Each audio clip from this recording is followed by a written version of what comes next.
Brother Lanre Adenekan, welcoming you to the Really Knowing God channel and bringing you vital enrichment in the knowledge of God. So powered by the Pastor Lanre Adenekan Center for Inspiration, the PLACE.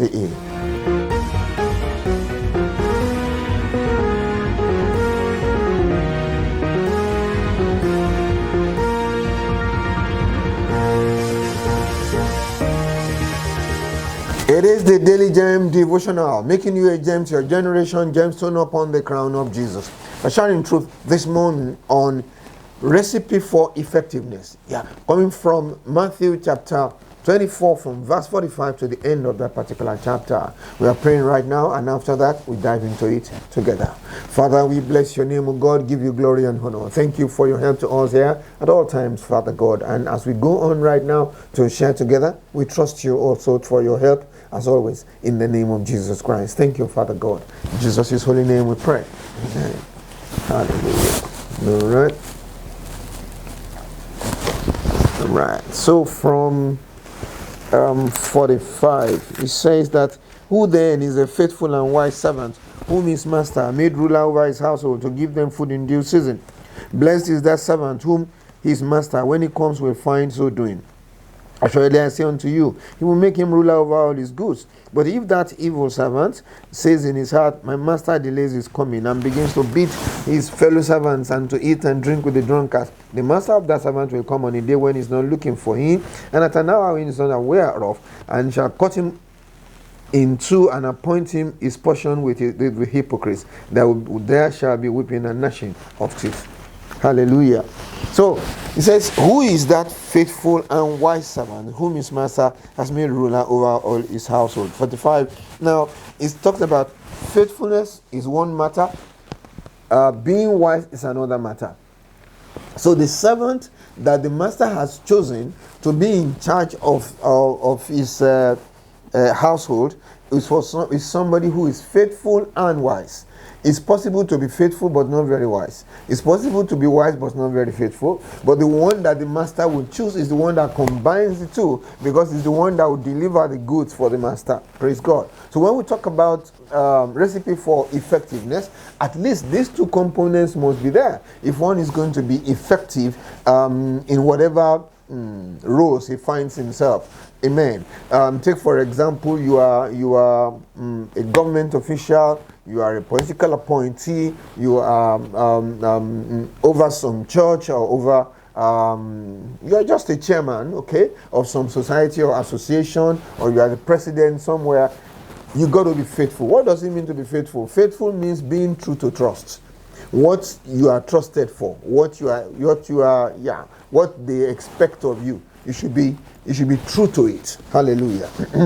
And then you should be wise as well in all the affairs of life, or whatever it is you are doing. Those two things are so very, very crucial if you are going to be effective. Amen. Of course, there are other things that will also go along with it. Adventure, maybe under wisdom is what we call people skills. Maybe under faithfulness will also add loyalty. Maybe we'll look at time management, can come under wisdom as well. So many other things that could be added. But these are so very fundamental: faithfulness and wisdom, if you are going to be effective in anything that you are doing. So it says, who then is that faithful and wise servant? That is why the master chose him in the first instance. But you see, like we said, there are other things also to be considered, as we are going to see in a moment or two. So the master made him ruler over all his household, and the purpose, his duty, responsibility was to give them food in due season. Now it says, blessed is that servant whom his master, when he comes, shall find so doing. In other words, it's possible to be faithful and to be wise, but decline or refuse to deploy those qualities in the situation you find yourself, or at a particular time, or towards a particular cause that you are involved in. You may have that faithfulness, you may have that wisdom. That was why I was chosen in the first instance, but refuses to deploy it for one reason or the other. So it says that when the master comes and find him so doing, that was, he truly deploys these qualities of his. Yes, that's the good person. But some people may actually have without deploying. That's what we take note of here. Okay. Then he says, surely I say unto you, he will make him ruler over all his goods. This is interesting because you see, if you look at what is in 45, it says he made him made him ruler over his household. Here it says he will reward him. That's it. He will go further and make him ruler over all his goods. But adventure, the one in 45 is just a head of HR.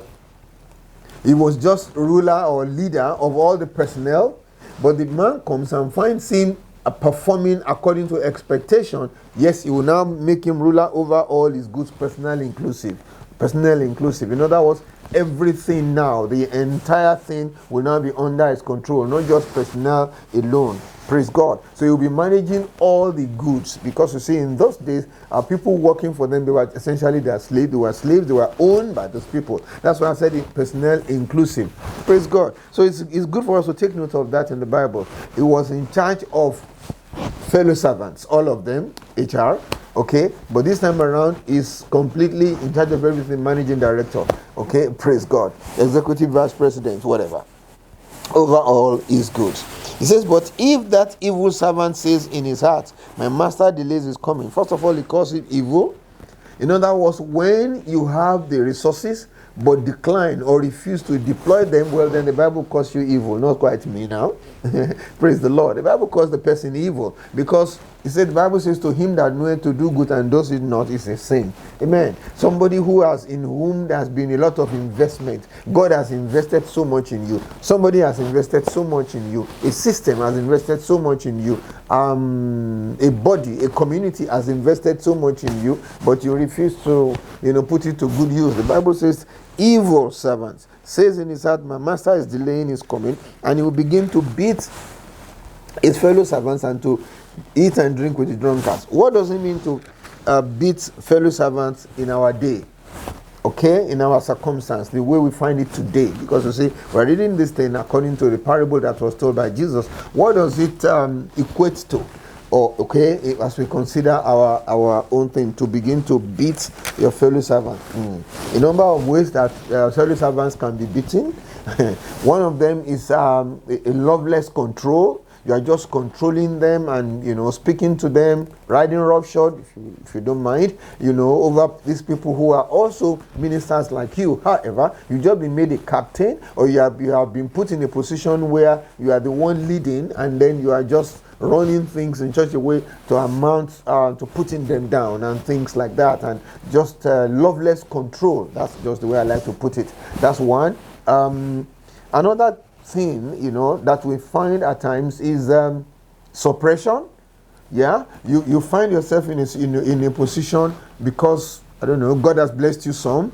The ones who seem to be emanating or trying to that God is trying to bring some new, you begin to suppress those ones and look for how they will not be able to rear their heads or whatever. It happens a lot of times. You see people, somebody just trying, is a budding minister just managing his small poster, okay, just let's say 2 A4 size together, and then somebody just comes and puts a massive one to make, we suppress, we do things like that, suppress people. We do not allow them to see the light of day or to rear their heads or to grow the way they ought to grow and things like that. It's about beating fellow ministers at times. Okay, that's enough. It says it begins to beat them, and then to eat and to drink with the drunkards. Again, what would that mean in our day and time? When you are associating with what are called control freaks. Some people are just control freaks. They just like to control. They get power drunk. And then begin to behave according to that power drunkenness. Everybody can see that, oh no, this guy is just power drunk. There are some people like that. We find ourselves in ministry and we get power drunk and we begin to say things and to do things and to behave as if nobody can control, and all that. If you begin to associate with just such people, that's what you are doing with the people who are drinking and who are drunkards and things like that. It says the master of the servant will come on a day when he's not looking for him, and an hour when he's not aware of. Why? It means that he at a time for which he was not prepared. If he was prepared, if he had it at the back of his mind that his master could come anytime, he will be prepared, he will be ready. Because he has said in his evil heart that the master is delaying his coming, and on account of that begins to misbehave. The time the master will come will catch him unaware, because he was never prepared. He has said in his heart that the master was not coming so soon. Praise the Lord.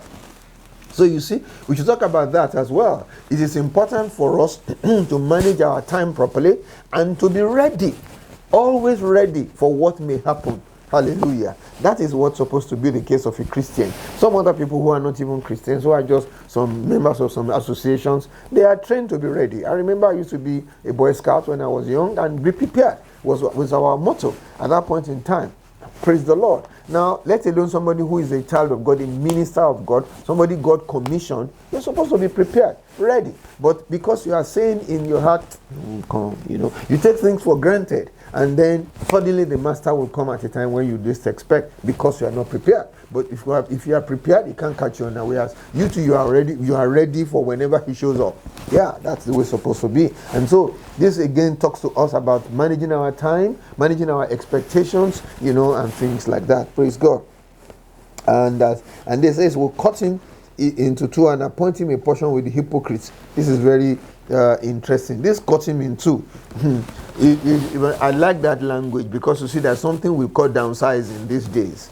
Yeah, he will be downsized. He will be, he will be reduced. All that thing that was making him control people in a loveless manner, and all those things, he will be downsized. You will be brought to proper size, and you will be made to know that no, you are not as big as you have assumed yourself to be. You are put in your proper place. That's what will happen. You will be downsized, and then appointed in a portion with the hypocrites. It's interesting to know that hypocrites actually have their portion in the presence of God. And the way I talk about hypocrisy here, each time I come around and talk about that, because Jesus spoke about them a lot.